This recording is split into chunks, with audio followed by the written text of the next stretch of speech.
Hi everybody, my name is Marcell Murray, and this is the Rant-A-Way Podcast, where we don't just talk about our favorite things, we rant away about them. I know it's been a long time coming and a while's away, but I've got my co-host with me here today, Money Green, after 15 years. What's happening, dude? What's going on with you? How you feeling?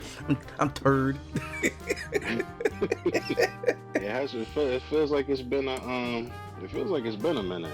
Definitely feels like it has been a minute. So. Yeah, we skipped a Sunday because, we went to go celebrate with our moms.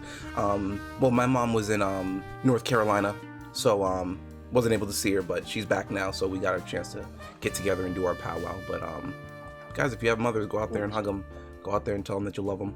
They're one of one. Yeah, exactly. Yeah, Mother's Day. A lot has happened since the last time we've been on. Yeah, it's been a lot. The world's been going crazy, but I mean, it's always going crazy these days. But yeah, no, definitely a lot has happened, and shout out to you guys if you're listening to this. If you've been listening from the beginning, if this is your first one, welcome in. Thank you for choosing to spend your time listening to us. Mm-hmm. Also, this week, Mm-hmm. I got a timer going. We got the shot clock timer going. Uh-oh. So. Shout out to Marcell on it. Well, it won't be Marcell on a Tuesday. It'll be Marcell whenever, the editor. Somewhere in 2024. But, yeah, shout out to Marcell, the editor. This one is gonna have a cap of no more than an hour and a half. Yeah, I can work with that. No more than 90 minutes. So no 2 hours, no 2.5, no 2 and 40.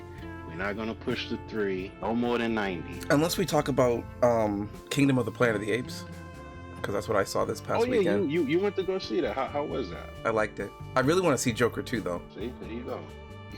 I don't know why we gotta mess with me. Well played, Avatar. But yeah, no, I wanted to see it, but I think I'm gonna watch the other ones first. I think they got them all on Hulu. Yeah, definitely watch the previous 3. Yeah, HBO Max has like 2 out of 3, and then I was like, all right, I don't really want to rent the one that they don't have. Mm-hmm. And I think I was looking at something else on Hulu, and Hulu has all 3. So I was like, okay, I'll just watch all 3 here. Nice. And then go watch that. Yeah, let me know what you think. It's a pretty cool trilogy, and this one's a start to a new trilogy. So I'm excited to see where it goes. Oh man, they're starting again. Yeah, but it continues what the previous 3 set up on, and then this one just takes it to another frontier. But I think it's solid. But that's my opinion. Remember, people, go out there, form your own. Don't regurgitate speeches like birds getting fed by their mama bird. Even though we just said mamas are cool, fly from your nest. Say his words. Yeah. What a wonderful day. If you got an opinion on the movie, drop it down there in the comments. Yeah. We like to hear from you guys. Hear what you guys think. Tell us about mermaids too. I'm interested to study more about mermaids. Well, all right, you ready to hop into some of these things today? With all that being said, lay it on me, soul brother. What you got for us today? All right. So the first thing I got, internet's been going crazy about this one. Did you see the trailer for the new Assassin's Creed? I don't even think you really care about Assassin's Creed. Man, I have not cared about Assassin's Creed ever since that game showed up in the world. I know there's something about it, like with like a black samurai. There's talks about how he was the first, but now he was like more of like a slave or something to that effect.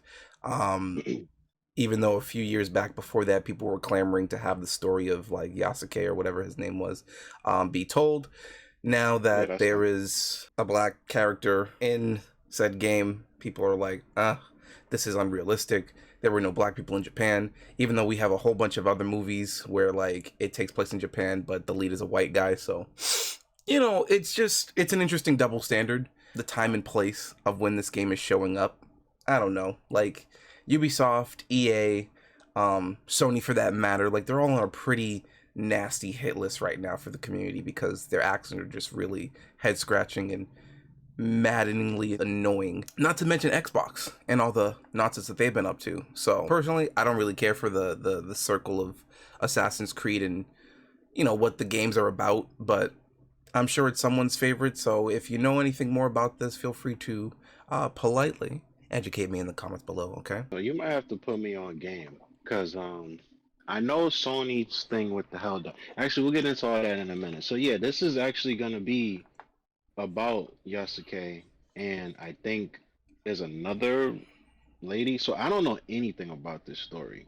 So let me just say, I seen on like, so we're recording this on the 19th of May, Mm-hmm. Sunday.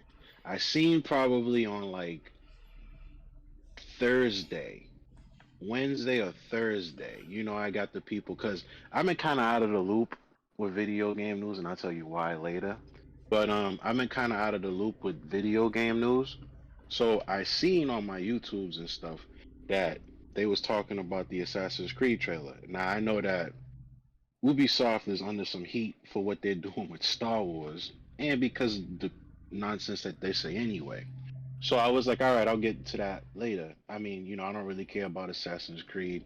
They haven't had a good one in a little bit anyway. Mm-hmm. But I was like, I'll get into that. And then I think yesterday, I think I was just looking at stuff on YouTube and I seen the trailer. And then, well, no, I didn't see the trailer. I seen somebody say something about the trailer. Like, I think it was Mighty Keith.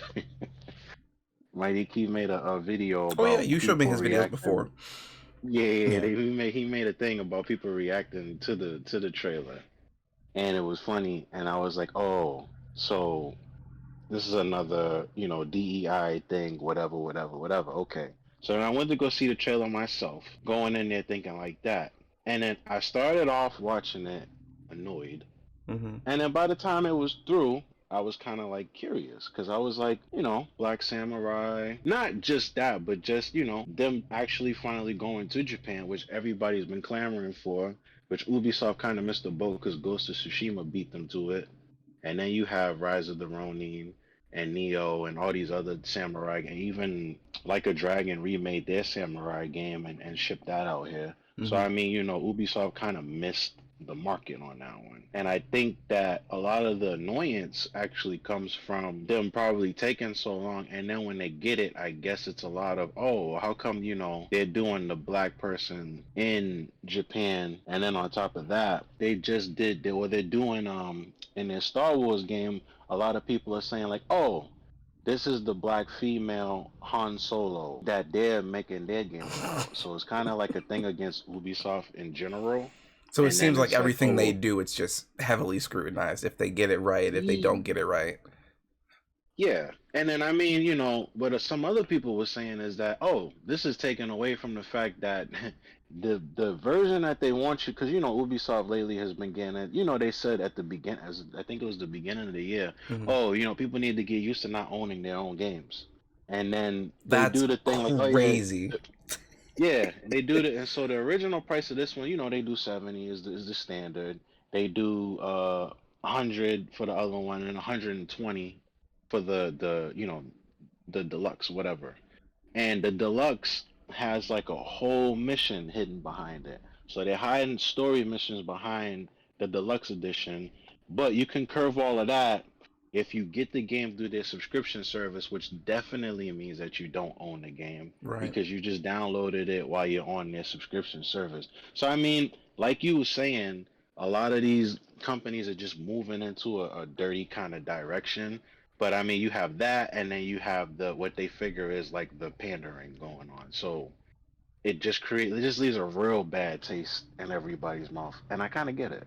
Yeah, the timing of when they want to do these things and how they want to do them is really it's just like no one is enjoying it and no one is liking it. I think that like out of 100% of gamers, 98% of them are like the hardcore gamers, and the 2% that are casual is a pretty big 2%. And I feel like the market is closing in on the 2% that don't know any better, that aren't inclined enough to ask like, well, why am I paying for this much? But they're just fine with, buying their skins, buying the subscriptions, buying the microtransactions, subscribing to that idea of just, paying as they play along every time they turn on their device. Where the other 98% are just kind of like, hey, what you're doing is wrong. We know better, you know better. We're going to be vocal about it for their sake. I'm sure there's a paradoxical term for it where it's like the big minority or something, but it's like, yeah, out of like that 2% of gamers that don't know any better, I feel like the market's trying to tap in on them and get them to spend as much as they can, however they can, whenever they can. And the chances of them questioning that is going to be so low that it's pretty much daytime robbery. Like the fact that I just paid $70 for Avatar Frontiers of Pandora last week, and I see that it's a Ubisoft game. I sit there in the back of my head going, it's a physical game, like the disc is in my console, but if this is going to be like a crew situation, right? There goes half of the game's like multiplayer mode, right? I can only access it from the story side, and that's assuming that this game doesn't need to be on the server 24/7. I don't think it needs to be on the server 24/7, so I should still have my, single player component at the end of the day. But the fact that I even have to come to that questioning of like something that I bought with my guaranteed dollar is like, come on, guys, what are we doing? Yeah, no, let's not let Blizzard get away with it, because I mean, you're big on it, Overwatch. You know what I mean? Like, you got the game, the first disc, the first game, the disc version, and all of that, and you can't even access. You know what I mean? Because they Nope. just shut it down completely. So now, even though you put that in there, you can't play Overwatch 1. You're forced to play Overwatch 2. Like, Overwatch 1 doesn't exist, though you Yeah. have the disc for it. You know It's what like I some mean? weird digital alchemy. Like the source code of the disc has been manipulated to always go to Overwatch 2. It's so weird. It's so weird. Yeah. But yeah, I can't access Overwatch 1 anymore. And the only vestiges of it that I have proof that I played it is the steel case and the, big old box bundle that came with it when I bought it back in, 2016. But for games that are like, digital only and stuff like that, it's like once they're gone or they're in the vault and they create that artificial scarcity, it's like what do you do after that, Yeah, well, it's legit defunct, and they've been doing, like, anybody who wants to buy the original versions of like GTA 3, Vice City, San Andreas, like, you gotta find somebody selling it at their ridiculously raised price or whatever the case may be to even try to get that. Or you gotta try to find a PS2 Mm. and then get the PS2 physical, like, good luck. Yeah, But it's actually funny you mentioned that for Vice City because I was playing it on stream the other day and I finished doing like all of the taxi missions and I was trying to do like the cherry missions or whatever where you like distribute drugs in a van or something like that.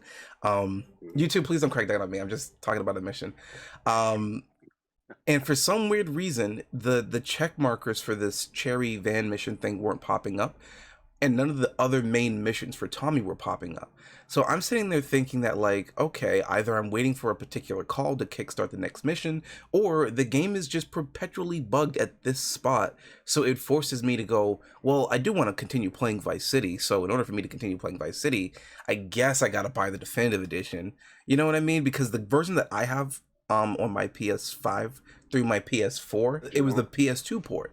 Before the definitive yeah, edition was like, it was like probably 5 or 6 years out before they ended up doing that whole project. So I'm wondering if like, San Andreas and Vice City and GTA 3, the retro versions are bugged or glitched in some capacity, so it makes you start to think in the other direction of, well, maybe I should get this. I feel like for them, it like the propaganda is a slow burn over time where it's like, all right, I'll get it eventually, like for Overwatch, I've had that game since its birth and it only took me until its last year of going into the next game, or when it was talks that the first game was going to close, that I finally decided, okay, I'll spend the dollar for like the Overwatch coins. And then they were like, hey, the game's going up in smoke and we're going to go make the sequel. And I'm like, well, that feels like $216 was wasted, right? Yeah, well, that's not our fault. Thanks for playing our game. Bye. And it's like, wow. So yeah. I think maybe that's Yeah. what's happening with Vice City, and I hope that's not the case. So I gotta mess around with it some more when I get the time. But yeah, I feel like these things are getting, purposefully sabotaged and done so in a way where you kind of gaslight yourself into thinking that like maybe I'm not crazy and this is what they want me to do, but maybe I am, because like why would a whole company with all this money and all this power and all this influence do such a thing? And it's like man, the lengths big businesses will go to just to make a dollar. Yeah, well, they just got more into, and this is not going to turn into the anti-company, because I think we did that. I mean, we did that already, and we'll do it more in the future. Because I mean, I don't think things are getting better anytime soon. But Yeah, they just move in a direction now that is very anti-consumer friendly. And like you said, like so I've always told a friend of mine's because he'd be like, I don't understand why they do these things, why they do that with like, movies, stories, and like, shows and companies in general. And I'm like, I think the plan is that they want to appeal to the general audience, like not the core audience anymore. Like I think Mm. that why, people will be like, well, how come Overwatch changed? And how come, Call of Duty's changed and they want to be more like this other game? Like they follow the trends because they want to appeal to the audience that they don't have. And Yeah. they want to reel them in instead of focusing on the core audience that you do it, like your diehard fans, Which is such a your Hail people that, Mary. It's like, why are you going to try to focus on a group that didn't want you to begin with, right? That because they they weren't even on your radar. Why do you want their attention? Like, go for the pretty girl and take her to prom. Forget these, popular ones, and weird analogy, but like, you get what I'm saying. And it's like, what are you guys doing? Well, it's more like focus on the person that likes you instead of trying to Have appeal to the everybody people like that you. ain't paying you. Yeah. No, it's yeah, exactly. You know what I mean? But they do that because they figure like, well, there's more money if we get the general audience, and it's like you lose and you turn off your core audience. Like, and then I think you know what it is? They take it for granted. That was what I always told them. I was like, a lot of companies take their like core audience for granted. Mm. Now it's like, oh, they're always gonna be there. They're not going anywhere. They're gonna rock with us no matter what we do to the product, whatever. They just love the product. They're not going nowhere. Yeah, that's why my copy So, of Storm we're Connections is gonna still sitting on the shelf somewhere out there. well, yeah, that's what I'm saying. So they're not understanding, but I think they're starting to see it now, but they're still chasing what they don't have. You know what I mean? So if you Yeah. wanted to liken it to like a relationship, it's like the person who's like, yeah, my significant other is with me. They ain't going nowhere. No matter what I do, they're gonna be with me no matter what. I got them and I got them on lock. So let me go mess with this other person or these other people. Let me see if I can get them too. And you That's taking for granted what wild. you got at home. It is. It's insane, but it happens. It happens. That sounds like You cheating. take it for granted. It is, in a sense.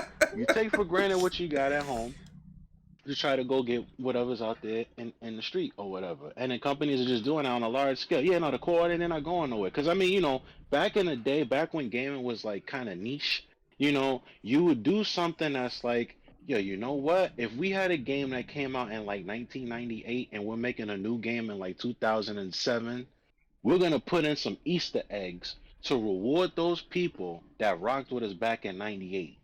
And then you have those people like, oh, this is a callback to that game. This is a callback to that moment. This is a callback to that character.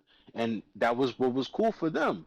Now it's just like, nah, we don't really care. Like, maybe we'll throw some of that in there for the devs that do have passion in the project. They'll do something like that. But meanwhile, the bigger suits in the company, they're like, nah, just make sure that we can, get more money off of microtransactions and this and that. How can we continue to charge them after they already paid their price of admission, which is $70, which is insane, We or want a Call of hundred Duty bucks, numbers. or 120 bucks, and then Yeah. they're still trying to find a way. Let's make them pay $5 a skin. You pay Yeah. 120 bucks for the game. You gotta buy. You gotta buy more. Yeah, it's like the idea, it's like the concept of the arcade machine cabinet in your home when there was that shift when like, the arcades were coming into the house with like the Atari and the Magnavox and all these other devices being made at that time. And everyone was just like, oh, well, no one would ever play games in the home. Or I'm sure this was the rhetoric to some extent back in like the 80s, right? Or the 70s. And, now having consoles in the household is a normal thing, right? Where it used to be a luxury, now it's pretty much like a standard. And going to the arcade is now like this niche out of the pocket kind of thing where it's like, okay, if I want to go game, I can either do it here at home or I can really go out of my way and go to like, these old venues and stuff like that. Kind of like the movie theaters where like now you can stream and be in the comfort of your own home and not have to worry about other people getting in the way, talking loud, throwing popcorn at the screen, all that jazz. So just seeing these paradigms shift from what they once were to something that they're now not, but still being in the space because the concept of the game is in the house and it's also a business, and same thing with movies and other forms of entertainment. So yeah, it's weird how crazy the price is hiked in such a, I guess, relatively short time if we're looking at it from like 90s 2000s, 2010s, 2020. Just the other week, I was gonna. Well, the plan was to originally just get Avatar, Tales of Kenzera, and Stellar Blade, just all in one week. And I was like, man, these are all PS5 games, right? You know, most of the games that I had have all been PS4 that have the ability to let you convert to the PS5 and upgrade it for free. So I was like, wow, these are going to be like my first handful of PS5 games. And I was like, that's like $220-ish after tax. That's a PlayStation Portal. You know what I mean? Like, how did we get here? Mind you, now the Avatar game that I bought is supposedly the special edition that includes, get this, the full game and the additional digital content, which I still haven't seen yet. So I'm trying to figure out that, like, when did having the base game become the special standard? That's the reason why I'm buying it. You know, I'm not buying it for the plastic box. So out of all the three, I picked Avatar first. Next week will be Tales of Kenzera, and then the following will most likely be Stellar Blade.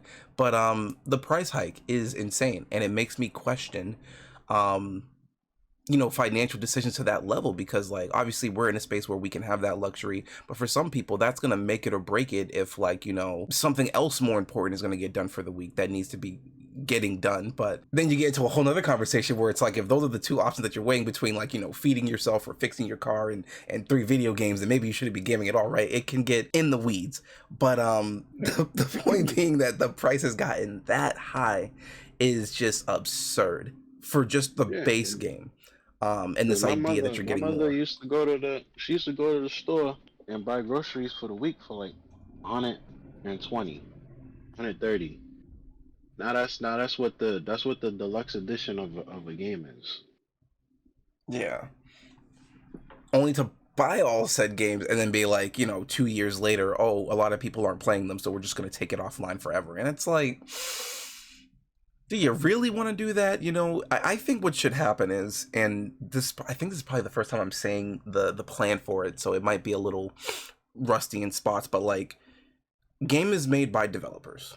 Game has its lifespan run throughout its course, let's say 10 years, right? It's popular, it's popping. And then maybe in the next quarter of, like, year 11 to year 20 that the game's been out, it's not as popular, right? Not a lot of people are playing it. The numbers aren't as high as when it released back on year 1. And the developers are just saying, okay, we're no longer going to take our resources and our manpower and women power to maintain this game. Okay, we're going to effectively start winding it down, but we aren't going to close it entirely. But what we are going to do is open it up to the community so it can have this new form of a second life. I feel like it should go from the developers to the players, the developers' decision of whether they're going to maintain the game or not, and then give it to the community. Because passionate communities that literally do this stuff for free will keep your game alive. Absolutely.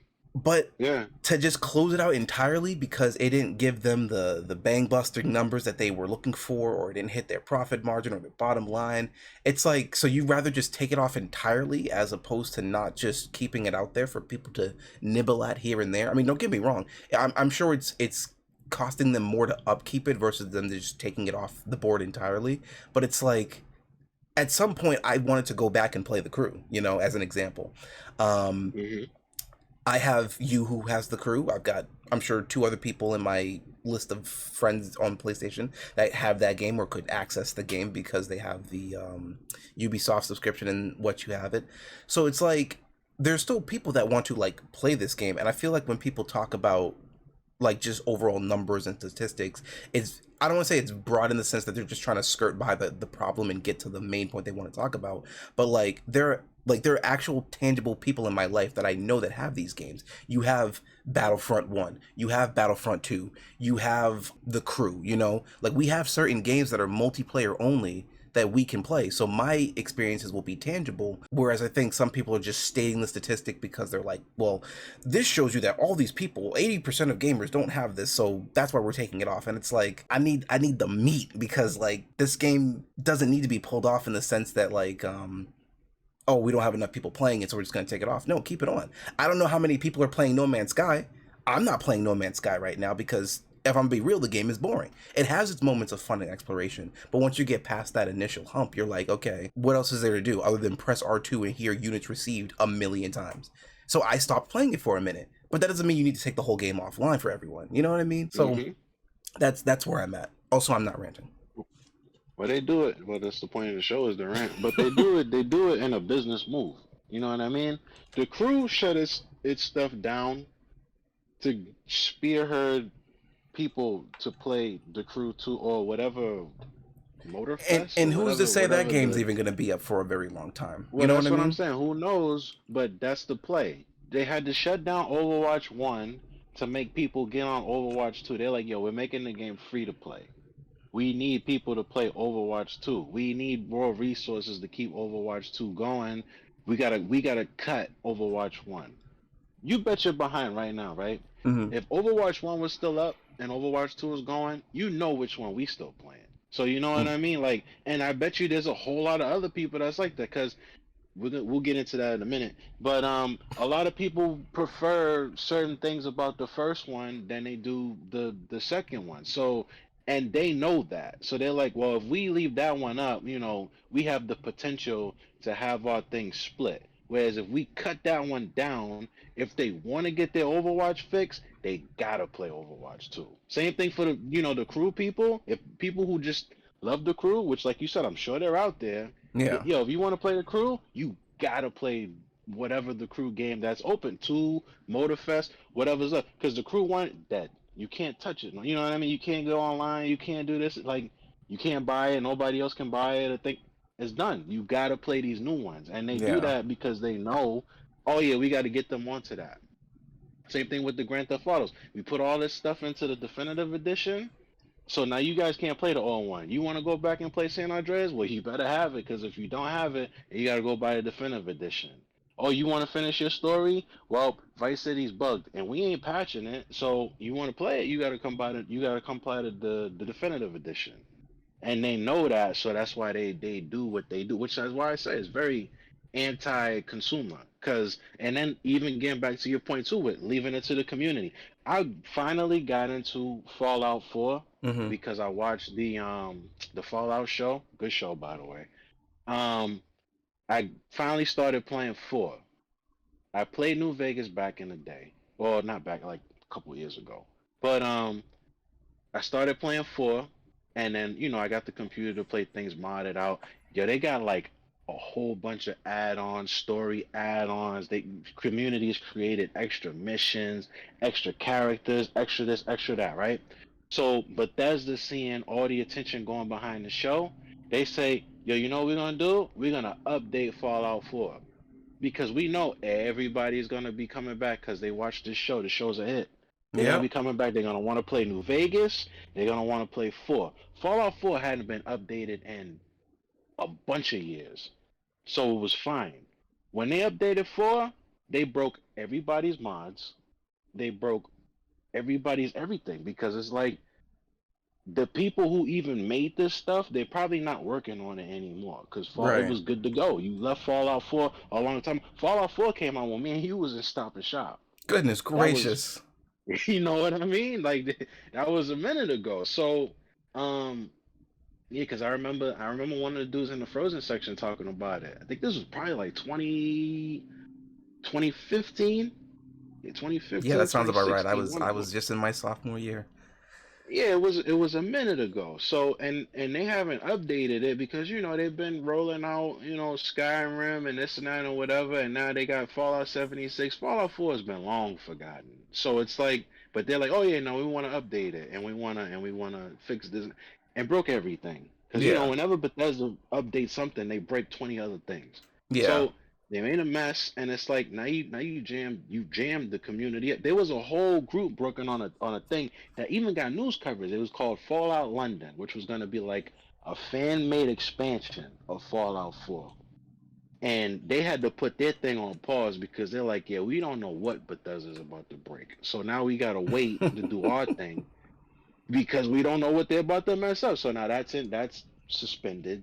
They can't work on that, and I got to create whole new workarounds around whatever they just think. So everything, the whole thing is very anti-consumer now, and it's because they just look at it and like, oh yeah, money, more money, more money, and that's why they go after the general audience, I believe, over focusing on Yeah, the core because people who because are they still they there. just unfortunately don't know better. And I think part of me does understand that side of it, where it's like you work your 9 to 5, you deal with all the hullabaloo of that, then you come home. For family men, family women, you got to deal with your kids, make sure that they're all set, taking them care of, propping them up for the next thing that they've got to take care of in their adventurous life. And then you just want to come home, have yourself a nice hot meal, and sit in front of your TV box, and then not care about the politics of something, or the right and the wrong. And obviously you and I are like in a group of people, and then there's the family people, then there's the people who just like live on their own, live off the lay of the land. And I don't know, it's weird because it's like who are these developers trying to cater to, other than like we know everyone, but it's like you're really trying to go after the person that like just could not be bothered to buy skins or microtransaction. There's so many guys at my job that just play FIFA and Call of Duty, right? And they don't care for the skins or the guns or whatever in the COD games at all. They'll work towards them, but they're not going to sit there and spend $1. And if they do, it's it's a cop salary. It's chump change to them, right? So it's like, who are these developers trying to get? Are they trying to get the kids that don't know any better, that can swipe their Yeah. mom and dad's card without any real Yes. pushback? Or are they trying to go after the people that can think for themselves? Which again, this is super rhetorical. No. Are they trying to go after the people who can think for themselves and say, I don't think I want this because A, B, C, D. Like Last of Us show. Yeah. Never got around to seeing it. I don't think I'm gonna see it anytime soon. But I'm interested in The Last of Us Part 2. And I understand that when the show was coming out, Sony went back and locked you off from the PS4 version of the PS3 game, took the PS3 game off stores, so you couldn't buy the $7.99 version game, like the PlayStation's greatest hits kind of version of The Last of Us for PS3. You couldn't get the remastered version for the PS4, which was the port of the PS3 game. And you're only left with getting The Last of Us Part 1, which was supposed to be the game that was the updated graphics and supposedly updated source code of the PS3 ported game, which they're going to now sell for you at $70, right? Because they knew that once this show got out and it was going to be popular, you were going to get the normative market, the casual market, the hardcore market, and the gamer market. And then they all just come and go, okay, I want to get Last of Us, I want to get Last of Us. Oh, there's only a $70 version? Well, hey, listen, it's the only one there. I guess I'm going to buy it. Snatch, snatch, snatch, snatch, snatch, snatch, snatch. And then you got these other ones where it's just like my version of The Last of Us remastered. Like if you bought the PS4 console back in 2013, 2014, I think, goodness gracious, that console's like 10 years old now. It came with the code for The Last of Us, so that's how I knew about it, but I didn't play it till like 6 years later. They are intentionally aware that they are going back and dusting things off or brushing them up or sabotaging them to sway the large mass of people into getting them what they want them to buy. And like you said, it's anti-consumer. It's anti-consumer. Yeah, they do. They've been doing that. That's what, like, with PlayStations in general. It's like, why I bought the PC in the first place was because, when the P5 came out, it was like, yeah, I already know because I watched them do it with the PS4 and the PS3 before. I was like, yep, at some point they're gonna start making games for PS4 because they want to make you buy the PS5. Unfortunately, we went into the pandemic. They couldn't make enough. People was scalping them and buying them all up so that they could scalp them, and this and that and whatever. But um, they want to move you where they want you to move. Yeah. And then I hear that they did it with even Apple phones. They're like, oh, we'll make the other iPhones slow down, get worse. We stop supporting them to make you buy the new one. And that's what they do with everything. Yeah, TVs, that purposeful sabotage is a really interesting play.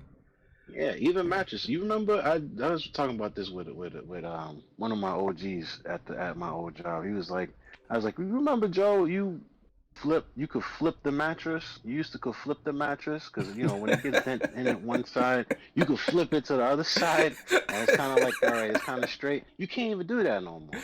No, not even the mattresses. Why must Yeah, the good die there's young? no, yeah, there's no underside to the mattress no more. So it's like, yeah, once your thing get lumpy, you gotta buy a new one. And they all is that's what I said, man. It's ugly out here. They all steer you into the direction of you gotta buy more, you gotta pay more, you gotta pay more, you gotta buy more, you gotta get the new.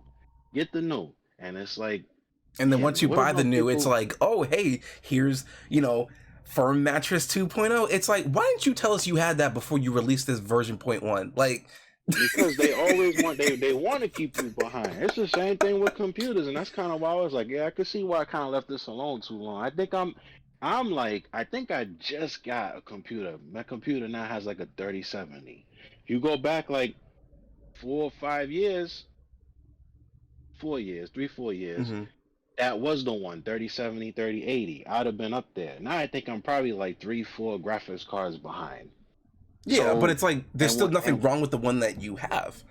At some point, it Well, was the no, but top of they'll the be like, line. well, we make the games for it to run on. So like, if I wanted to get, I don't know. I think that if I can run Cyberpunk on very high settings, but it's nothing compared to pushing it up to like a 4010 or whatever the case may be. Mm-hmm. Um, and then when they make a newer game, like I don't know what's big getting ready to come out on all platforms, but when they make a newer one, they'll be like, yeah, to run this on max settings, you need probably like the newer hardware. It's like, oh, I can't do it. So I can maybe run it on high settings or medium settings or pick and choose and whatever. But that's what it is. It's always for you to be behind. And that's why consoles were, Mm-hmm. preferable, because it's like you usually get a console is good for about, 5 to 6, 7, 8 years, and then it's thing. But they're shortening those because they say the PS5 is in at the end of its life cycle, and they're already thinking about starting production on the six. Which is weird because it's So only been it's like like, 4 years, right? yeah, and they've only been readily accessible to the public since like last Yeah, year, by the like year year before that, three. maybe. Yeah, Yeah, so it's it's like, why it's why would you even wow. do that? We're getting old, man. Yeah, now So yeah, actually hearing you say that, it actually makes me think that like obviously like, having a console, you are kind of at the mercy of the console's output capacity. But like when you said having a PC and running it on the highest settings, like what is the equivalent of the highest settings on a PC to a console? It's like, do you really have to play a game on its uber far end setting just to enjoy something that can be done on a console? I'm sure like some games can get locked or capped at 30 frames per second and stuff like that. And some people really, really care about that, right? For me, and I'll just speak for myself in this, I prefer it if a game can run, not stutter and spit and glitch on me and brick the console. If I can play the game, read the tutorial, beat a few heads, enjoy the story, then the game is gaming, okay? But if I turn over to a PC and I can't do that because if I gotta run it on like RTX in performance mode or pick between the other, and then my graphics card blows out, my fan loses a blade, um, my RGB lights only want to show white colors. It's like, why am I dealing with such a hassle just to walk from map A to map B? You know, I'm Yeah. sure some people will say like, "Whoa, your console could be set up or your PC could be set up wrong and stuff like that." And it's more of like a, open up the CMD prompt and go through all of that, and it's just kind of like to do all that just to play Suika, right? It's like why? Well, So let me say this: I am a basic, I am super basic PC. I don't know. They like, yeah, go in the command console, do this and that, whatever, turn this up, turn it. I don't know much of nothing. That's why I bought mine pre-built. I know I'll get things for that, but also, y'all are because I just wrong want for to turn judging it people who on. pre-build their consoles. Y'all need help, respectfully, but y'all What need I mean? help. It's Yeah, not that like big a deal. I just want to, I just want to turn it on, get it going, make it look nice, whatever. So I think the thing about PC is that you act like, so before PS5 and whatever, because they just want to be mini computers now too. Hmm. Before PS5 and maybe PS4 did the whole performance versus graphics mode thing, that was PC's shtick, where it's like, if you wanted to, like what a lot of like higher end players for like Overwatch, Rainbow Six, Apex, and whatever, they'll turn the graphics down so that they get more FPS, so that things move faster, they feel faster, they get more frames, they react faster, things happen quicker for them. And I can admit that when I was playing Overwatch on PC, even though I use a computer, yeah, I mean, even though I use a controller, I know I suck. But That's crazy that y'all think that. Y'all need help, it respectfully. it moves faster. Like I was hitting more shots. I was thinking it felt more crisp. I felt like I was seeing things quicker. And then when I kind of went back to console, it's like things did feel like kind of like you was moving a bit more through water. So I was like, all right, I get the frames per second thing that they'd be saying about. I can see it. Um, and then I think like when you play something for like graphical quality, like certain things, you if you have the hardware, you can make it look exactly like the console, Mm-hmm. and then you can make it look better than the console. Though you're kind of Right, but then how splitting long can between you apples and upkeep oranges. that before you tap out? Like, how long can you be in Super Saiyan 4 before you're like, all right, I'm tapped?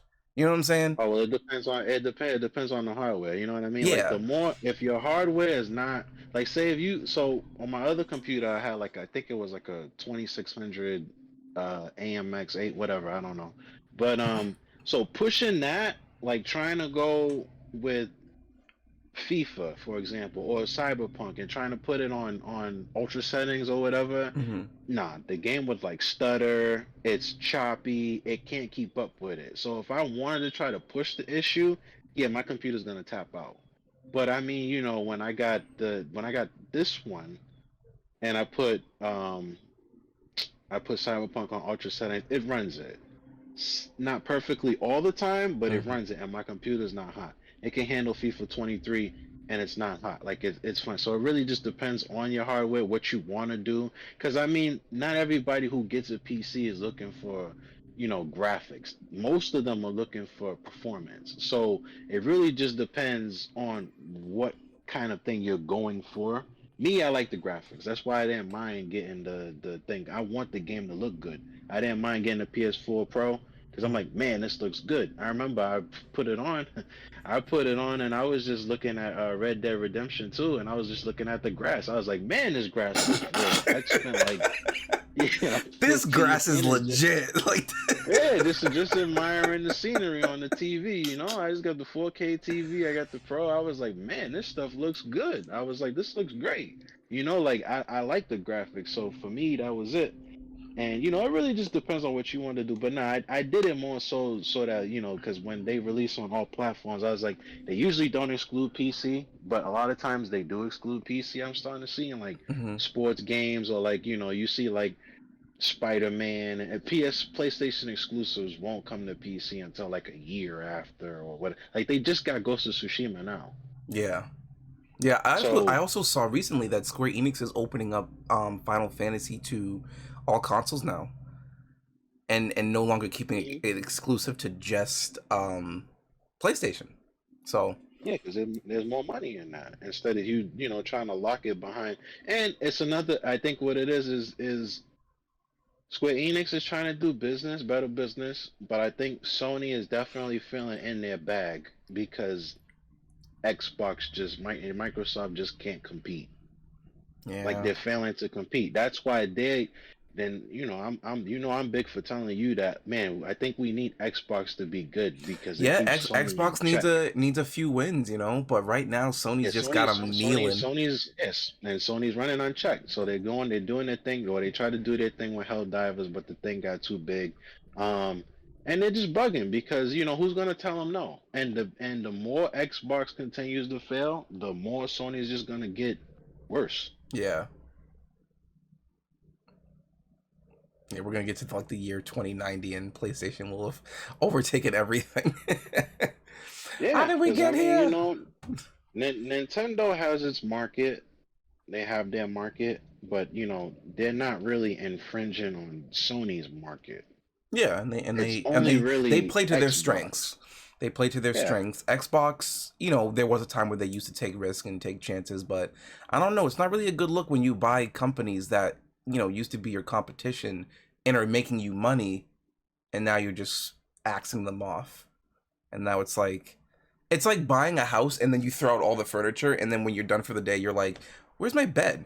And it's like, "You threw it out." Like, You gotta go buy a Yeah, new you're one now. supposed and you're supposed to make them better, but I mean, it kind of makes you wonder about because it's like, all right, Xbox buys Bethesda, right? Hmm. What's Bethesda put out when they get bought?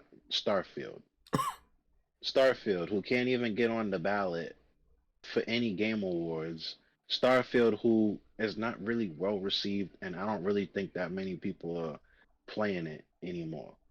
Yeah, you know it's bad You when got even the devs are like, yeah, they said that the modders don't want to mod the game because it's just yeah, the not worth modders, it. It's the like, modders quit. It ouch. was like, yeah, we can't do nothing. We can't save this. Yeah, we can't we yeah. can't save this. When you can't even work with So the bare bones given, that's yeah, that should be a wake up call, right? But yeah, no. Sony's looking at that and laughing. They're looking at, you had Diablo, was it 4? Diablo 4 was hot when it came out. When it came out, it was Hmm. hot. They've gone, they ain't even shoot themselves in the foot. They done chopped their foot off. I don't hear anybody talk about Diablo 4 no more.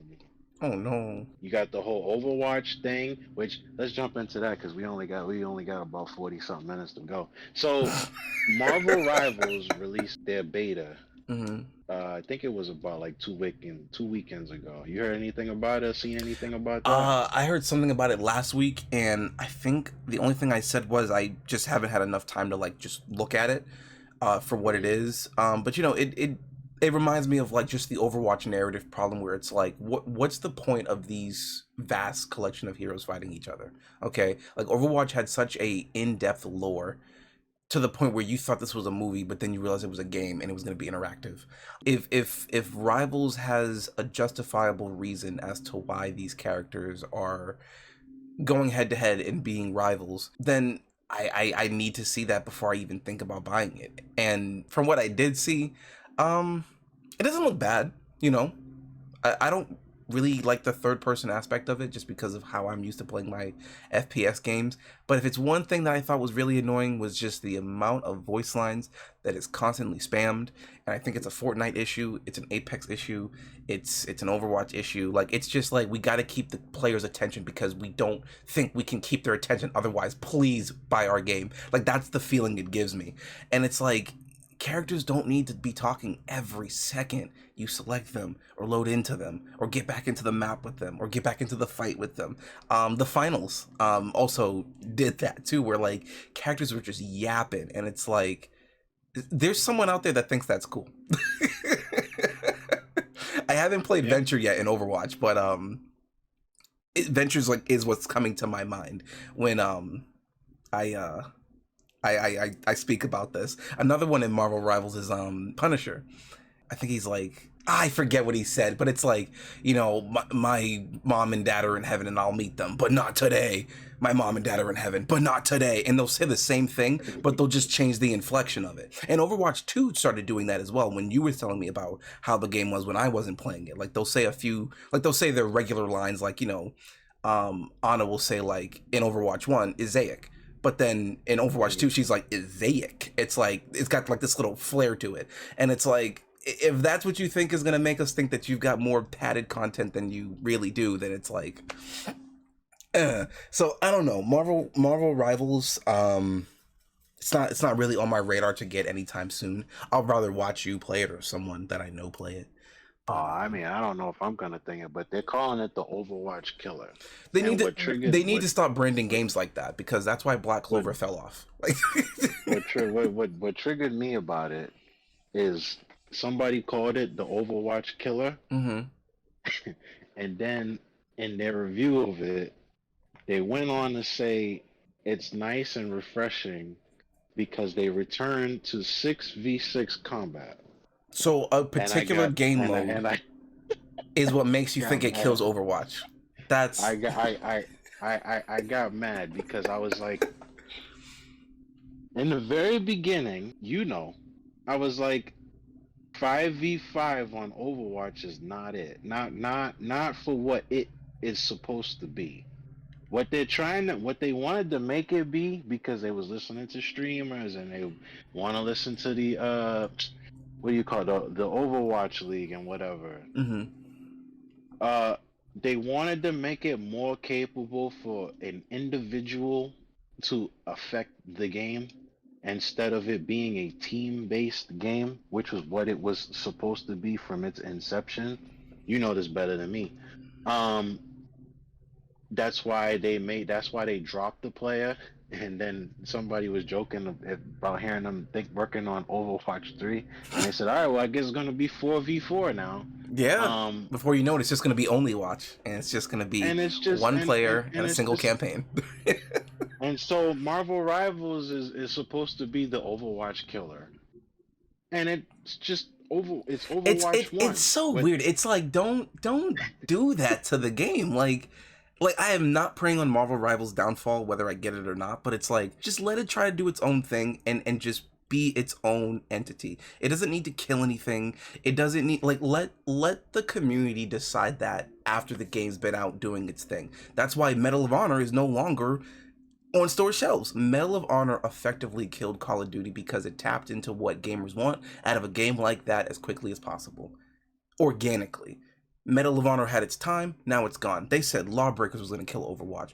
They said Splitgate was going to kill Halo. They said Destiny was going to kill Anthem. It's like, stop telling people what these games are going to do before they even come out. Remember Gundam Evolution? They said that was going to kill Overwatch. Like, Gundam Evolution. Yeah. that game's no longer playable. Yeah. So it's like, stop Yeah. setting up these false expectations because you want to hype up, this game that you highly favor or that you are biased towards, because who's it doing good for? Well, I think it's more or less that people want Overwatch to pay. Right, but And it's like they want its downfall, and it's for the wrong intention. They want Overwatch to get killed because the developers hurt them personally. And it's like, don't get me wrong, I hate what they've done with Overwatch 2, but I know that there's still enough good in it where if management were to change, the game will reflect that. And I'm rather going to take my time and energy and hold out hope for it that it's going to get better or change to some favorable degree versus just saying like, man, I can't wait till this game gets kicked off the market and that's it. No one can ever enjoy this game. Like, why are you so mad? I don't think it can be about competition because it's got more than enough I think Fortnite might get more plays than Overwatch. Apex might get more plays than, so it's got competition. Like Marvel Rivals is just gonna, like, the market is very oversaturated anyway. Yeah, it's a very oversaturated market. You're absolutely right. It's not gonna do anything that isn't already being done. But I think that, like, so I don't know why people are like, oh, competition. Like, Overwatch is definitely getting smacked upside the head. Yeah. And they're still not getting it. So I don't know. Like, maybe they're hoping that, oh man, if they kill this game off, if they kill Overwatch off, they'll get it. But no, they're not gonna get it because they're dead. Yeah, You know like, what I mean? and so it's like, even if like Overwatch 2 is somehow killed or not as played because Marvel Rivals is popular right now, it's hot, it's popping, it's word of mouth. It's like now you're just caught up in a whole nother game that's eventually going to change because the more popular it gets, I'm sure what's it called, like data analysts and developers are going to figure out like, okay, well, the game's popular now, how do we get more and more people? Let's do collabs, let's do skins, they're going to hop on some trend at some point, because not to say they're going to be corrupted, but they're going to have to do what previous titles did that made them popular in their prime, and they're going to try to add that to their mix, and it might not be the best batch, and depending on the management behind that team, they may be stubborn and just keep going all sales with it, or be like, okay, let's take this away, let's change this, but now it looks like we're bending a knee to the community, and now the community's going to bully us, and now whenever we do something right, they're going to want more, and if we do something wrong, they're still going to critique us. So like they put themselves in this very precarious situation where it's like, nothing wrong with taking feedback from I don't want to say fans, because fans is just short for fanatic, and how fanatics are maniacs. Well, you can say nothing wrong with taking feedback from the community. Man, that word scares me. So you say community, I think of like Reddit. But no, I do know what you mean in that regard. And it's like, yeah, it's like how much can the developers give? How much can the company give? And how much does the community want to give back before it starts turning into this like, well, this community is going to do whatever we say, and we got the game developers down on lock, so whatever we want the game to be, that's how they're going to do it. And it's like, I don't know. I don't want to say slippery slope because it's not really a slippery slope. It's more of like a tug of war. Kind of like with Helldivers. Like, I feel like there's a good push and pull between the creators and the people playing the game. I think I don't know the lead like spokesperson for like their digital marketing side of it, but they went on to say how a game on the, I want to say Xbox side, I don't remember when I saw it and where I heard it, but it was just very like a blink and you'll miss it. And my sentiment for it was, don't get cute. Like, you made a good game, keep doing that.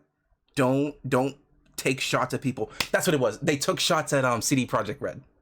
They took shots at CD Projekt Red, and I was like, don't do that, because somebody said something about a quadruple A game and just how these notions of like the A's is getting ridiculous, right?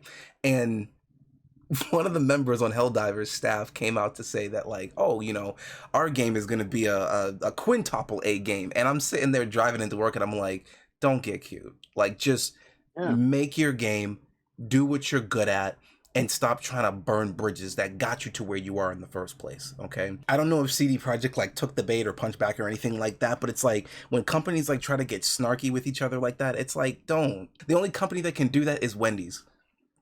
Wendy's is the only company that has justified themselves with throwing their hat in the ring. Everybody else, it's like, no, focus on what you're good at and keep it pushing.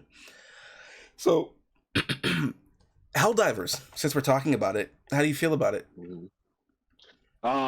Never been a game that's really held my thing, other than like when I was hearing about what they was doing and how they was standing strong for their community and whatever. I was kind of like, okay, because I was just getting ready to say, like, when it comes to like companies, you know me, I'm competitive. So I mean, you know, if I'm good enough, I'm gonna be talking a little bit of smack too. But you're absolutely right. I feel like the only company that's really standing 10 toes down is like I like the way that Larian is doing it. The studio that made Baldur's Gate 3, because they're just saying like, listen, we think that video games need to be made with care and they need to be made good, and you know we hop in, we make our story, we do what we need to do, and then we get out. Like, they're a game that's selling like that was selling like crazy. One game of the year. They could double down and do DLC, but you know when they all came back to work, I guess the head of the thing, the studio or whatever, or the lead on the game was like, all right, DLC, what do you guys think? And I guess most of his team wasn't feeling it, so he's like, all right, if we're not feeling it, we're not gonna do it. Yeah. They could have put crap on whatever and made money, tons of money, and then had people be upset about it or whatever. But he said, no, my team's not feeling it, we're not gonna do it. Our heart's not in it. And I think behind the scenes, like Wizards of the Coast or whatever, the ones who own D&D or whatever, they were trying to get more involved, and it was originally their IP, but Larian was allowed to work on the IP, so it was like, yeah, they're gonna trying get to do more the fine involved. print. Yeah, so they was gonna get more involved and whatever, and it was like, all right, you know what, we not making Baldur's Gate 4, we're done with this, we're gonna make our own thing next, we're getting ready to move on. So no DLC, we're gonna finish patching up things, we're gonna finish putting out the original things that we was planning to do, and then we're moving on to our next project. I can absolutely respect it. And Yeah. everything that the guy in charge there has been saying, I can respect it about, oh, games need, you know, time, they need to come out when they're ready, they need the this and that and whatever. You know, when the team feels confident and we feel confident, that's when we'll put it out, when it's a good product. They did it, they delivered, they got the awards, they got the receipts. They're gonna finish up and then they're out of there. I can respect that. Helldivers 2 looked like it was coming on strong, and then I think like I don't think it was them that sparked the outrage about the Sony ID thing. I think that's a Sony move. Yeah, that was And I all think it's Sony. because yeah, and I think it's because Sony originally kind of was like, well, you know, we'll kind of hedge our bet. We'll let y'all do y'all thing. If it becomes a big deal, then we have this plan. If it doesn't become a big deal, then we'll just let it rock until whatever. Which is kind of sucky because it's like, have faith in like, you know, what you invest in, you know? It's one thing to be knowledgeable about it because you know it, but then to like, you know, believe it because you have the faith and the capacity to do so. It's like, don't come around when I'm doing good, you know? Be with me for the entire trip. So, yeah, the fact that the game was popular, more so than what people were expecting, Sony's now like, hey, how you do, fellow kids? How can we use this to our advantage? Because that's all it is, right? You think about it like, okay, why would you need PC players to have a Sony ID? And they're like, Well, you know what? If they gotta come over to Sony and have a Sony ID and they're seeing our stuff, they'll be more inclined to maybe buy a PlayStation. They'll be Yep. inclined to maybe buy a PlayStation game. That's all it is, and Yeah, it it's definitely because conflates you their got a lot numbers. of eyes on you. Yes, Yeah. you got a lot of eyes on you right now. So why don't we take some of those eyes and put it on some of our? That's Sony saying we looking out for Sony. We're not looking out for Hell Divers. We're trying to use Hell Divers to flip that into more business for us overall. Yeah. Man, that's sad in the upper echelons of business. But Also, side that's note, all it is. do you have the yearly PlayStation Plus subscription? No, I do 3 months. Oh, okay. Dude, I got whacked for like $85 Oof. just to have multiplayer capacity, online storage, and trophy synchronization. That's what $85 gets you. And the other two tiers are no better. That's all I'm saying. Yeah, because they want that. That's yeah. No, this one. That's why I said Up the price by Xbox. like 33%, gave me no new features to add. Like that's X. I've been cheering. I've been cheering on Xbox like the last. Uh, I don't know, the last little while, quietly, because I'm not about to become a financial supporter. mhm. But quietly, I've been hoping that Redfall and Starfield and is Atomic Hearts, was that exclusively to them too? That game sounds familiar, but I'm not sure if it came out on Xbox or if it was on PC. And that other game with the time and shooting, I can't remember what it's called. Oh, But Deathloop? Deathloop, there Yep. you go. That was for them too, right? Yes. Yes, that Yeah. was I've been their thing. quiet. I've been quietly rooting for all of them because competition is needed. Otherwise, I've watched it in wrestling. I've watched it in when WWE became the be all end all of wrestling. They Mhm. didn't put effort. They didn't put any effort in their product because it's like, what are you gonna watch? You want to watch wrestling? You gotta watch us. Yeah, you could watch the small timers, and I was one of the ones who tried. Yeah, let me watch this company. Let me watch that company because I'm so sick of WWE. But then it just doesn't meet the production values. It doesn't meet your expectations of what you expect and what you want to see out of wrestling. So you either gotta like convince yourself to cheer this thing on, or you just gotta watch the big show. But the big show sucks because they don't need to try. You're gonna come to them anyway if you want to watch wrestling, or you just don't. Yeah. So it's like you're stuck, and that's what Sony's like. What are you gonna do? You want to Well, play Helldivers? Yeah, you got to do what we want you to do. They got me in the corner when it was like, money. You want to play Spider-Man 2? You want to play Final Fantasy 16? Come on and buy this PlayStation. It's like, yeah, I guess. dang. Like, Sometimes you just gotta take your ball and go home. That's yeah. all I got. He's like, yeah, I guess. So that's what they do. That's why competition is needed because when Halo was a big deal and whatever, PlayStation was sweating. If you get good games like Spider-Man, the God of War redo, Horizon, and all them other Sony exclusives, because Yeah, they had to people will come. outcompete the Xbox. People Yeah, will they come and wanted to people will make buy them. money. Yeah, And so they, you have and to importantly, they won't do it begrudgingly. It's one thing to buy a console when you're like, ugh, versus like, man, I want to get this console so I can play this game. You know, it's like it's just a different level of energy when you've got the customer on your side because they want to be there. right. But they don't, because I mean, they're like, well, what are they gonna do? They're gonna go play Redfall instead? Like, no. Are they gonna go buy an Xbox and play Starf? No. So Sony's like, I yeah, think we're good. Starfield's cool. Gets instantly jumped. They're like, yeah, we could shut down. We could shut down the PS5 right now. Make everybody buy like a PS5 Pro. Yeah, people gonna be upset about it, but they gonna do it because what else are they gonna? What Yeah. else are they gonna do? You know what I mean? Oh man, that's you know what that feels like. It feels like when you're trying to like walk your dog and the dog doesn't want to go outside yet, so it's just pulling in the opposite direction on its chain, and you're like, "Come on!" It's all like, that's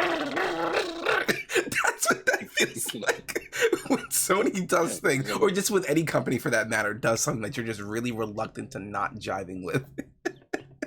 Yeah, and you don't want to give it to them, but it's like, yeah, you wanna get the product. Like with the dog, like I gotta go to the bathroom, so I guess I'm gonna have to go outside eventually. Yeah. Or you as a human gotta take it outside because you're like, yeah, I ain't cleaning up after you crap in my house. So what? You going outside whether you like it or not. So it's just something that you gotta do. So unfortunately, but yeah, no, I mean, Hell Divers too. I'm glad they walked that thing back because I've been quietly happy that people have been enjoying that game. I'm happy when people are happy. Yeah, You know but what I mean? now Sony has delisted the game from the countries that they sniped. So now you don't have to worry about having a PlayStation account because you don't have to worry about buying the game. So it's like, Oh, so Sony. they did that because I stopped after they said, oh yeah, we're not doing the ID. Yeah, So they no. took it off. Yeah, Wow. they delisted it. I'm sure it's still ongoing to like try to get it back on and stuff like that. But yeah, no, Sony definitely was not gonna just take their ball and go home.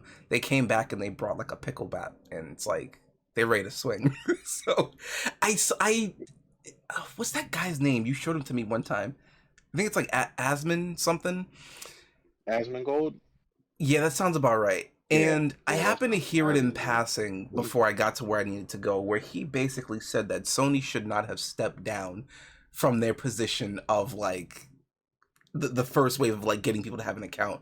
And I think it was like the way he said it and how argumentative it felt, where I was just kind of like, I don't know what to feel about that. Like I can't enjoy a game that I paid for because I don't have an account for a console I don't own. Now, in this case, I own a PlayStation console, right? So you and I personally would not be affected by the Helldiver situation. But for somebody Mhm. who has the game through Steam, why do they need to have an account for a console in a company they don't need to be subscribed to? I was able to get the last trophy in Fall Guys that was glitched on my PS4 and my PS5 because I had to make a separate Steam account, I'm sorry, a separate Epic account to then play the Fall Guys game on my console with this second account to make the game think that this is a new player to then get the trophy that goes into my overall list. Now, if you understood all of that, you're a real one. But if you don't understand that, that's basically me zigzagging across 3 different devices just to get one thing done. It shouldn't have to be that layered in gaming. It should be you come home, you sit down, you turn it on, you turn your TV on, and you have fun for how many hours you're into it. Having an account for something that you don't necessarily need it for just to say that yeah, this account is active, I think is silly. If you've got a game on Steam through your PC, that's the only connection you need. You don't need to have an Xbox account to be on your Microsoft computer to play a game on Steam. I agree. Because remember, ladies and gentlemen, and most importantly, who needs to hear this is the companies and people that control the devs and everything. Games are supposed to be fun, Fun first. not work or exploitative measures that you use. It's supposed to be fun. Fun. People will pay for a product that they enjoy. They'll pay for that. Not something that you, because honestly, this is what I look for when I listen to reviews or whatever. Mm-hmm. If anywhere multiple people say grind, I'm out. I'm Oof. out. I won't even give it a try. Grind? No, I refuse. Yeah. And remember, grind to us is going to be different to like the family man and the family woman and the kid who comes home from school and that's like the height of their responsibilities. Go to school, come home, eat something and then just game out for the rest of the night. You know what I mean? So grind's going to hit these groups differently. But when you've got the massive collective saying that the grind sucks for kids, the grind sucks for people in our demographic, the grind sucks for family men. It's like, what are we doing? Yeah, that's just completely insane. But I that's want to say make the games fun again, but I don't want to incite the wrong rhetoric. But like, you get what I'm saying, you know? Games they should be should, but fun. they don't.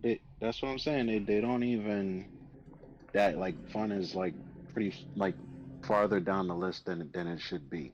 Yeah. You know. But no, I was happy for. Well, I mean, I don't know. I didn't hear it. And for Asmongold, because I heard some of the videos about somebody pointed out to him when they were saying, "Oh, um, what about the countries that can't access? I think it's either Sony or something like that." And it was like Ukraine and some other places like that. They couldn't even do it even if they wanted to.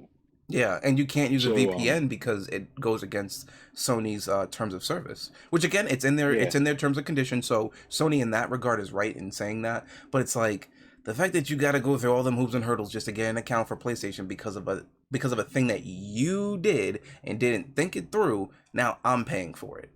And then not to mention the Ghost of Tsushima that's supposed to come out on PC, people are now getting refunded because, well, you can't have a PlayStation account in this country, which means you can't access the multiplayer part of the game, which means we're not even going to give you the game entirely. So here's your 70 or whatever dollars back that you gave us. Thanks for potentially being one of our customers. Like, you're literally cutting your own nose, Sony, and you're spiting your face. So yeah, I don't know. they're It's fumbling. weird. It's weird where it's gotten, and the fact that big business can't see this, Yeah, um, is baffling. they're fumbling, and that was what I was gonna say too. Is like I think we was talking about something else, but it was like yeah, you know, when we was talking about Overwatch, when if they was to get killed off by like a Marvel rival or something, they don't learn. Like companies now, instead of like seeing where the trends is going, they either get spiteful, like you said, Sony's doing now, or you know, they just double down, which I guess Sony is also doing. Cause you look at like Warner Brothers and Suicide Squad killed the Justice League, and they're like, yo, nobody's rocking with this game, bro. You would think that they'd be like, either we Hogwarts hard pivot, Legacy was their highest selling game of 2023. and it's a single Suicide player game. Squad Killed the Justice League was arguably their worst performing game on 9 out of their 10 merits. Yeah, And someone at that company said, you know what we're going to do? We're going to make Hogwarts Legacy multiplayer and we're going to double down on the Suicide yeah, Squad method. It's like, they're doubling down. what? Yeah, Like yeah. you can't be any more dumber than that. Like if I tell you what's after the number 5 and you tell me 6 and I tell you then why do you keep writing 5? You got to question what is the company's real motive? Are they They just being stubborn and hoping that, you know, eventually yeah, we're going to buckle? that's what it is, and The that's why I slow said I burn? think in one of the interviews they had the nerve to blame the gamer indirectly. That's crazy. They blamed the volatile market, which is essentially blaming you. Oh, you guys don't know what you want, so that's why we made this like this. Listen, I know what I want. I want a Lamborghini. I want a 2-piece KFC family bucket and a console that can play the games that I buy. I'm a simple man. I do simple things. Okay. Yeah, man. So I don't know. Yeah, it's getting really ugly out here. I mean, Yeah, I took a step away from it. they have to know what they're From doing. And you know, like you said, you had to take a step away from it. I think that it's like there's like maybe 2 or 3 ultimatums, right? We either get their money, we aggravate them to the point where a voice is now removed from this battle and they're stepping down and we don't have to worry about them, or we finally somehow get them to miraculously see our point and we get them to buy our products in the way that we want them to.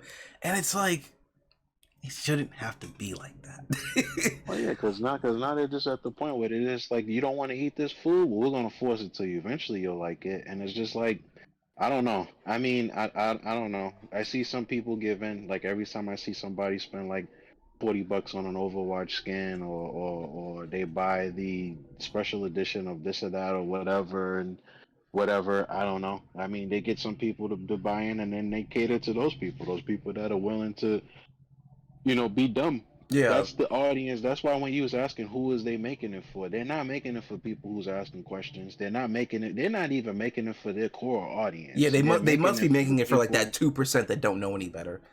Yeah, that's who they're making it for. That's exactly who they're making it for. Either the kids who are just gonna buy it because it looks cool, or the people who are just like, yeah, I don't care. You tell people on sports gaming forums like, bro, you're paying for the same thing every single year. They're not changing anything. And they're like, so what? I don't care. You know how I have friends Mm. who get excited for Madden Day.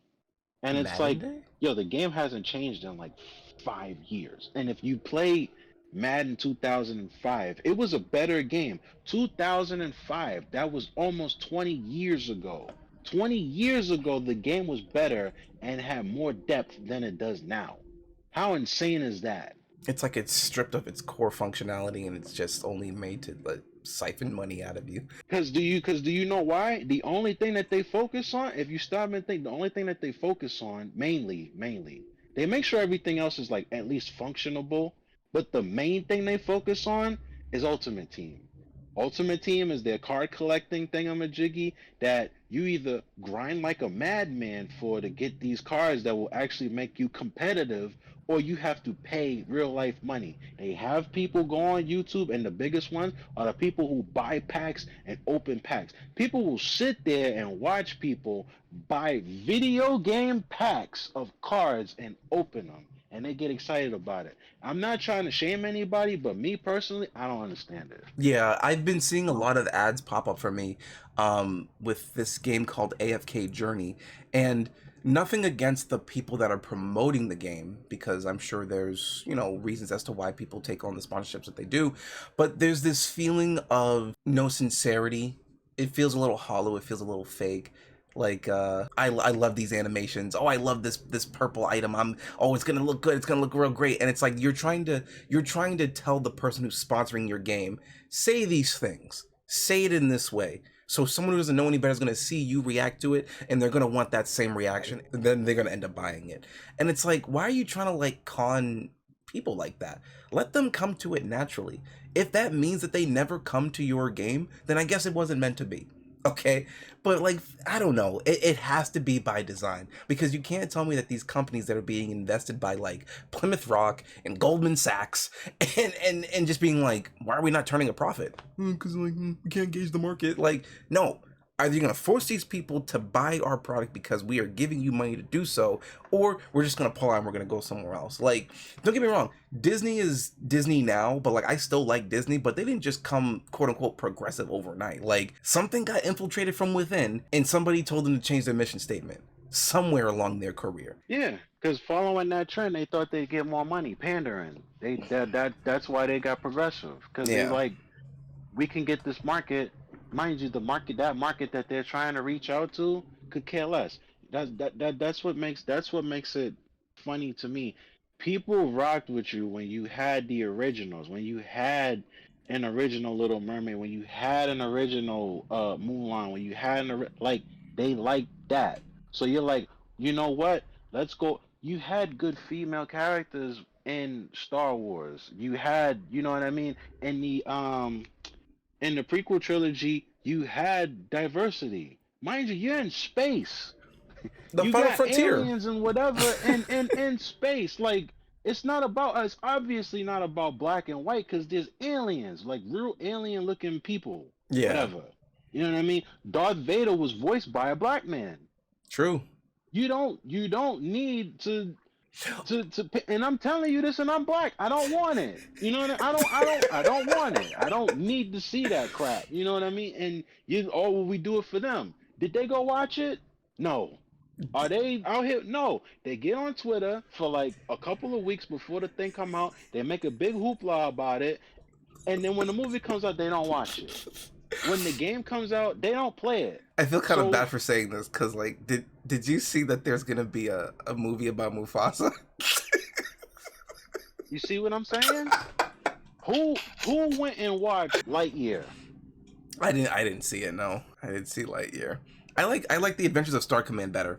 I wish they adapted that movie, but whatever. That's a pipe dream at this point. But yeah, Yeah, no. we had that as the cartoon on TV. Mm, Like, we didn't need a movie, and we didn't need you to try to slide some progressiveness. Like, I don't care, first of all. You know what I mean? Like, I don't care what anybody's preferences or whatever the case may be. mhm. But the whole fact that, you put it in there to try to appease is not cool. I Yeah, didn't want to see more black leads just because you guys felt like you needed to make black leads. If you have a plan, if you have, like, the thing about pulling it back to Assassin's Creed was like, if you want to tell the story of Yasuke or whatever, I don't know him. To find out he was a real person in history or whatever, cool. If the story is good, I'll see what it's about. I'm kind of intrigued. But if I go and look at it, I'm like, if at some point I start checking out and I'm like, oh, they just did this to try to cash in on that. yeah. Like, you didn't successfully do And anything. I think they have the capacity to tell a story that can be compelling and interesting with solid gameplay and things of the like, because when I bought Battlefield, I think it was Battlefield 1, it was the one that was like the series of stories from like World War 1. I bought that because I liked Battlefield Hardline, with like the cops and robbers aspect. And even though Hardline and Battlefield 1 are vastly different games, in the sense of just their tone and story, Battlefield 1 was done with so much care and love that it actually did get a large group of people into the libraries to read about this time period, like little kids, or kids that were old enough to play Battlefield 1. So like, if they do it right, you can garner a new audience that is going to be interested. You don't need to keep them there forever and hold their attention till the end of time, but it'll be something along the way that they learn in this grand thread called life, right? And with Assassin's Creed, I don't know why they got to call it Shadows, but like, they've got the opportunity to do something really good here, and I hope they stick the landing, and I hope it doesn't turn into like a, oh well, since they really like this character and they really like this franchise, we're only gonna focus on this one particular thing. I like the first Watch Dogs. I think the second Watch Dogs was tonally dissonant from the first one because I was under the impression they were setting up something different. But obviously, like, when a world war is happening, there are other people on the other side of the world that see it differently, that are living differently. Okay. Like, again, things that are happening in the Middle East, terrible, awful, but we are so far removed from it over here in the States that we can only empathize with it so much, and that's going to show in our actions. So Watch Dogs 2 in a nutshell. But then the third one, it's like they don't know what they want to do, they don't know how they want to go, they don't know where they want this franchise to go. So it'll be interesting to see what Assassin's Creed does after this game, and if this was just a flash in the pan, or if this is going to be a planned long-term thing, or a forced long-term planned thing. I'm not Yeah, ranking. because you gotta have a vision. And even when you was talking about community, listening to the community or doing what you wanted to do, the thing about when I used to read like fan fictions and I play a lot of like early access, like I read a lot of early access visual novels and stuff like that. One of the main things I always say is to the author or the developer or whatever you want to call it of the game story, whatever, you know, if you have a story that you want to tell, everybody may not like it, but tell your story. Don't tell the audience's story because then you're not really telling any story. You're just saying a bunch of stuff, but you're not really saying anything at Yeah, all. And some people will rock with it and some people won't. and they have to be okay with that. That's Yeah, the that's nature of it. the beast. Like, that's why I really enjoyed the ending to Attack on Titan, because now if another story to that effect comes out, at least they'll have, some type of anecdote to say, oh, either it's going to be like this or I'll do it differently. And again, when people are like riffing off of like actual events and paralleling like actual world historic events, it doesn't always have to be a 1-to-1 ratio, right? Like, I remember people talking about how like Attack on Titan supports fascism, and like, the Nazis are right, and the Jews in the world of Attack on Titan are actually the wrong people and stuff like that. And I'm like, it doesn't have to be a 1-to-1 ratio. You can use it as a jumping off point and then experiment with that idea and explore in this bin of fantasy. But I think when he did like those extra 13, 14 pages as like an epilogue to the epilogue, I was just kind of like, it felt like you bent the knee a little bit, and you were hurt by it, so you were trying to like clear your case. Yeah, I really enjoyed the ending, at least the manga ending to Attack on Titan. I don't know how the anime did it yet. So yeah, I agree with you wholeheartedly. Tell your Yeah. story. Tell your story, Tell your stand on story. your ground. Because you know what I mean?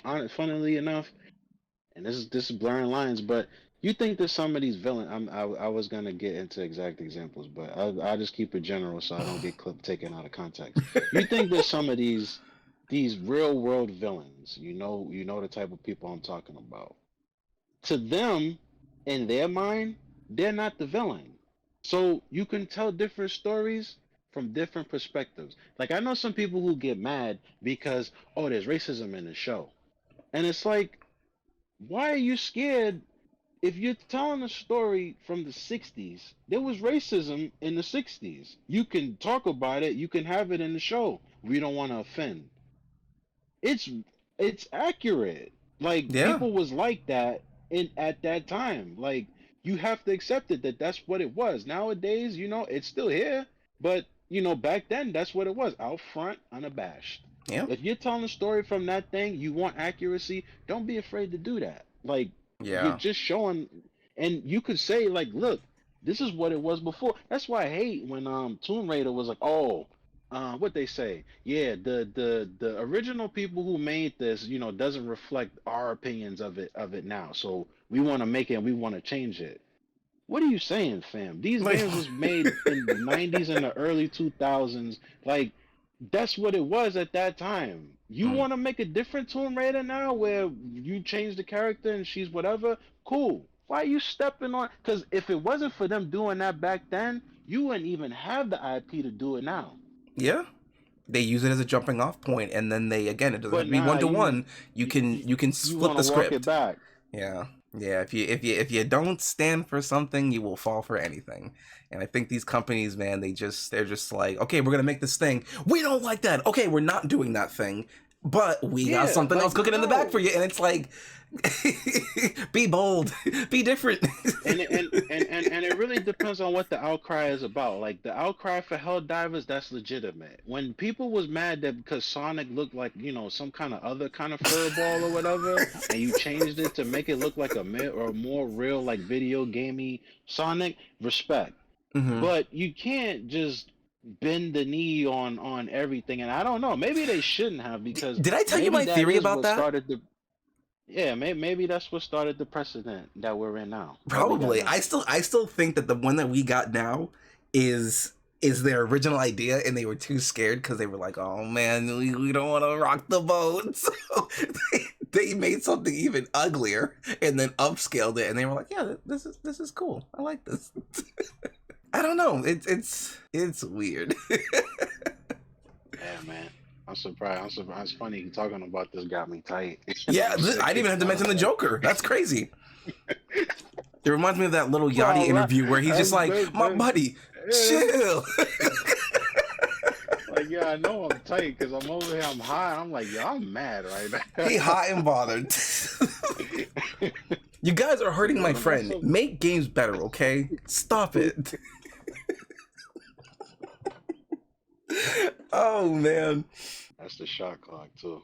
So, oh yeah, yeah, that's it. Wow, an hour and 30. You weren't lying. Yeah, I said it. That's why I said it too.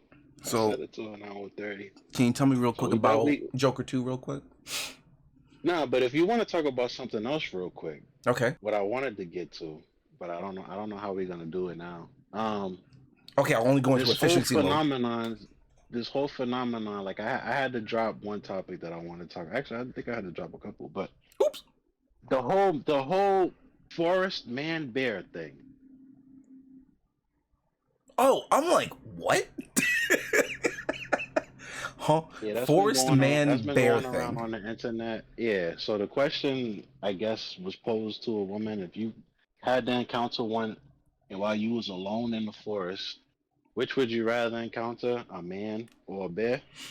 And I guess that's been the big thing. Because me personally, I was trying to enjoy this hip hop beef, and then I was strolling on Facebook, and then happened to fall into that, and then fell into that rabbit hole. And I think we talked about it briefly. As someone who's in efficiency mode and won't rant, because I don't rant on these podcasts here. All right, I'm here all week. I would say, don't encourage bestiality. All right. Communicate with other human beings, and pray and trust when I say communication goes a long way, okay? The bear is a symptom to a much larger problem with how people talk to each other. You can't change everyone overnight, and it takes genuine time and effort to try to see sides of every facet of a person. The good, the bad, the ugly, and the in-between. And if you can't handle that, you can move to someone else. Try the same methods, the same tactics. It might work better than the person you had previously. Or you might learn something about yourself, and that could be the one, right? If the goal for you is to like be in a relationship or find companionship or just have someone to talk to that is your emotional venting machine, right? Whatever your priority is, just communicate that. Because if you know better, you do better. And if you mess up, there's no mistakes in between about how things got the way they did. If I don't know that Money genuinely hates the Joker movie, and I kept bringing it up every single time, and he never stopped to just tell me, hey man, I don't appreciate you telling me about the Joker every single time we come on these podcasts. I want to take time separate for these actual topics that I'm more passionate about, and I want to have to keep detracting from the Jokers. Okay, cool, I'll stop bringing it up. I'll still do it in our off time, but I won't bring it on the podcast, right? Because now that I know, there's no excuse for me saying, oh, I didn't know that he didn't like it. You know what I'm saying? So communicate, people. It's not about the bear. It's what the bear represents. Don't get me wrong. I love bears. Godzilla 2014, Legendary Godzilla, is based off of an African brown bear. He legit. But, like, if we got to sit here and talk about men are bears and girls are iguanas, then, like, I think you got too much time on your hands. And you need to be taking that time and diverting it to the actual problem. And that is just simply talking to the other person. Can the church say amen? Amen.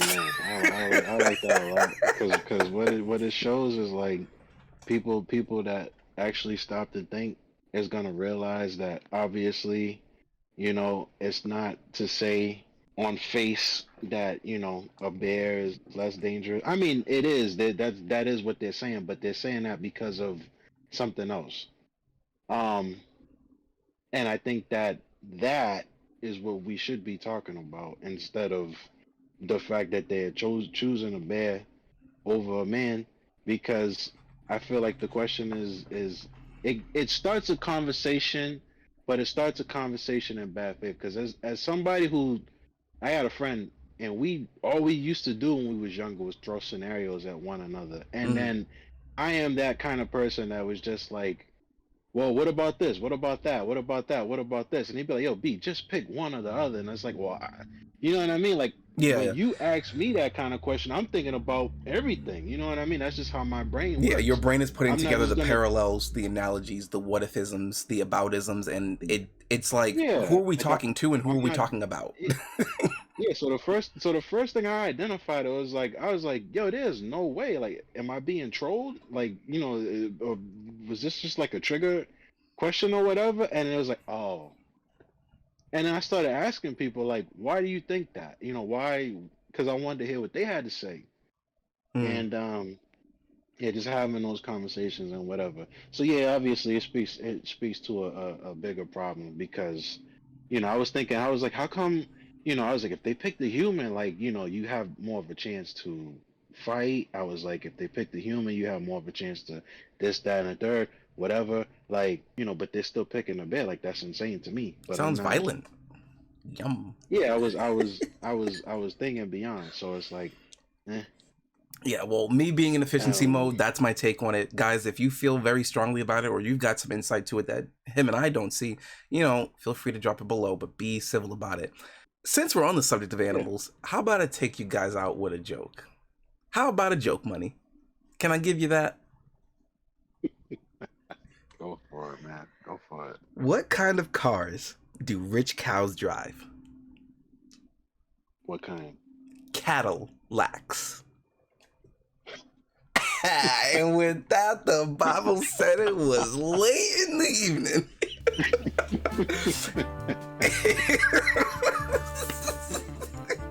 I'm gonna need all y'all to take a deep breath and say it with us. Stay happy, stay healthy. Don't do anything we wouldn't do except play games that are legitimately fun and communicate with people that you really, really care about. But always keep on being creative. Money, you got anything you want to add to the good people out there? No, I don't have no good go home message today. I think I've exhausted my brain. This man's our wound up grandfather clock. Nah, he'll be good. He'll be good. I can't wait till we, release the premiere for this and we look back on it, and then we all get to talk about it. So, guys, we will see you in the next one. I have been Marcell. This is Money Green. You, the wonderful viewer, if you're obsessed with graphics, are a blessing occasionally. Take care. Good evening, and God stinking bless. Bye.